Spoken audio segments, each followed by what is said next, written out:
ഗോവിന്ദച്ചാമി ഒരു പൊട്ടക്കിണറ്റിൽ നിന്ന് പിടിയിലായിരിക്കുകയാണ്. പാമ്പുകളുള്ള കിണറ്റിൽ നിന്നാണ് പിടിയിലായതെന്നാണ് അറിയാൻ കഴിയുന്നത്.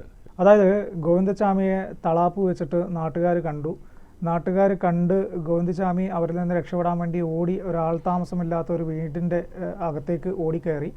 നാട്ടുകാർ അപ്പം തന്നെ പോലീസിനെ വിവരറിയിച്ചു. പോലീസ് വന്ന് വീട് വളഞ്ഞ സമയത്ത് ഗോവിന്ദച്ചാമി ഇറങ്ങി ഓടിയത് നേരെ ഈ കിണറ്റിലേക്കാണ് ഓടി ഒളിച്ചത് എന്നാണ് മനസ്സിലാക്കുന്നത്. അതീവ സുരക്ഷയുള്ള കണ്ണൂർ സെൻട്രൽ ജയിലിൽ നിന്ന് ഗോവിന്ദച്ചാമിയെ പോലെയുള്ളൊരു കൊടും ക്രിമിനൽ കഴിഞ്ഞ കുറേ നാളുകളായി നടത്തിയ ഒരു പ്ലാനിങ്ങിൻ്റെ അവസാനമായിട്ട് അയാൾ അതിനകത്തുനിന്ന് ജയിൽ ചാടി പോയിരിക്കുന്നു എന്നുള്ളതാണ് വസ്തുത.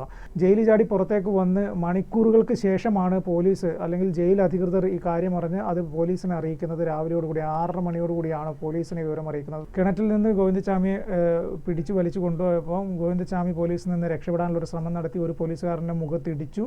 അതിനുശേഷം പോലീസ് വട്ടം പിടിച്ച് ജീപ്പിനകത്തേക്ക് പിടിച്ച് കയറ്റി ഇപ്പോൾ സ്റ്റേഷനിൽ കൊണ്ടുവന്ന് ഇനി വൈദ്യപരിശോധന നടത്തണം. അതിനുശേഷം വീണ്ടും കോടതിയിൽ ഹാജരാക്കിയിട്ട് അടുത്ത തുടർ നടപടികളും കാര്യങ്ങളൊക്കെ ഇടിച്ചു നോക്കും.